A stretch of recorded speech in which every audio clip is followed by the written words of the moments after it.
Good afternoon, everybody. Colin here with Techout. Today we're going to be looking at this TCL 55-inch QLED 4K TV that I picked up on Amazon. This TV retails right now on Amazon for $549.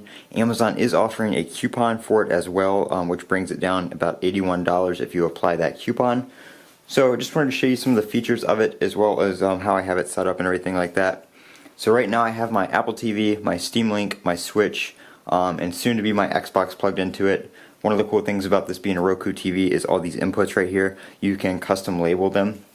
So my Apple TV, Steam, they're just different HDMI inputs, but I've customized the names, which you can just do in this menu here. By renaming it, you can choose your own custom icon as well, if it's a computer, mobile phone, gaming system, like streaming box, AV receiver, DVD player, all that kind of stuff. You can custom name and stuff like that. We do have some apps on here. I just have the Roku Media Player and YouTube. Those are the only apps I've kept on here that came pre-installed, just because it is it's a Roku TV, so you can download additional apps, and it came with some pre-installed. But I use my Apple TV for most of that kind of stuff. Some of the apps here, if you go over to the streaming channels, this is where your app store is. So there is an Apple TV app available for this TV. So if you have any of that kind of stuff, any iTunes content, stuff like that purchased through iTunes, and you don't have an Apple TV, you can still get that kind of stuff on this TV. We've got the Roku channel. It's your basically like free live TV that comes with the TV. I don't really use any of that kind of stuff, so I did go ahead and delete it. There's some 4K demos and stuff like that, as well as the Dolby demo. I did look at those when I first set up the TV just to see the picture quality and stuff like that, but I did delete them after that just because I didn't use them. Down here you can add channels, which just takes you back to that store right there. You can do a sleep timer. There's a little shortcut for that, which is pretty nice. So those are just little shortcuts right there. You can customize the shortcuts and stuff like that in the settings. Like I said, this is all your preset channels and apps right here. That's where they would show up if you had any more. Going over to the settings, we've got your network. I do have it hooked up with the Ethernet cable right now. Wi-Fi is pretty good. It does have a voice remote, so if I say like Apple TV, I hold the voice button right here and say Apple TV, it'll go to that input. So that's the remotes and devices. The theme, being a Roku TV, you can choose custom themes. They do have, this is the preset default one right here, but I just use the graphene theme, which is like this carbon fiber black looking theme you see here. I just think it fits the setup a little bit better, so that's what I'm using. We've got your picture settings. One cool thing about this TV is you can do different settings for each different input. So you can go to the different inputs and you can set your mode and everything based on the device. So if you have a device that's used for, like, if you want your DVD player to be in movie mode and then your Xbox to be in gaming mode, you don't have to change the settings on the TV every time you go back and forth between a different one. You can actually just set your each input to have different settings. The brightness, I have it on brighter right now. The Dolby Vision notification is on. I haven't seen that come up or anything. I don't have anything that uses Dolby Vision. My Apple TV and everything are all just the HD Apple TV. It's not the 4K one. I do need to pick one of those up for this TV though. My Xbox is the Xbox One S, so I do get streaming and stuff like that in 4K, but it doesn't play games in 4K. And then of course the Steam Link is only in 1080 as well as the Switch. Right here you can customize the different TV inputs. So those are the 4 inputs being used right now, the ones that have stuff plugged into them.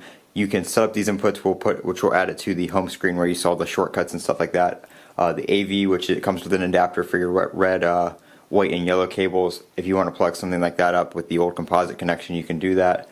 I don't use that. I don't use the antenna or coax port, so I deleted those inputs. So they are on the inputs not used section.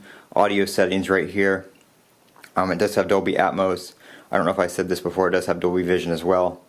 You can set parental controls, home screen settings right here, so you can choose which shortcuts show up, and this is the one for the little sidebar. So I have the shortcuts on there, which is where you saw the sleep timer and everything like that. I have the movie and TV store and featured free hidden because I don't use the movie or TV store on the TV itself. I use my Apple TV, like I said. Payment method for Roku Pay and stuff like that for renting movies and buying apps and stuff like that. You can add a payment method right here. Your system settings is going to be your where your about stuff is, your software updates, stuff like that, your power. So you can choose where you power it on, and when you turn on the TV, if it goes to the last input or you can choose one of your inputs that it will automatically go to. I just have it go to the home screen. Your power save settings, whether the standby LED is on or off. If you turn off the TV, the power LED will turn on to show you that it's in standby.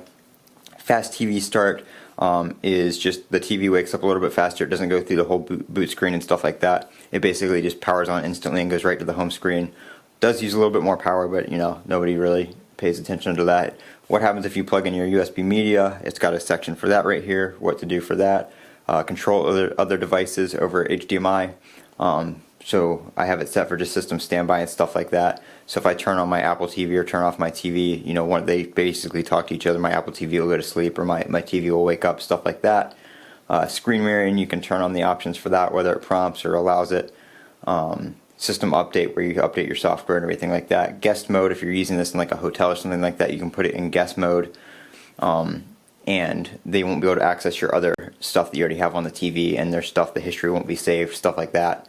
So those are the settings, everything like that. That's pretty much all there is to show you. Everything has been working very well. I haven't had any issues with the TV. It was very easy to set up. Like I said, it just walks you through the app setup and what apps you want to download and all that kind of stuff. And you can choose which apps you want, and you can delete the ones you don't. But just a very simple setup, very nice TV. With the coupon and with gift cards I picked this up for $325 from Amazon. Next day delivery, no issues with that, no screen issues, no cracks or anything, no damage. So I will leave a link for this down in the Amazon or down in the description box below, where you can pick one up on Amazon. I really do recommend this TV. If you're looking for like something higher end, if you were looking at like a Samsung QLED, I think this TV is just as good for about half the price. Definitely worth checking out. I'm Colin with Techout. If you have any questions, leave them down in the comment section below. And as always, don't forget to comment, rate, and subscribe.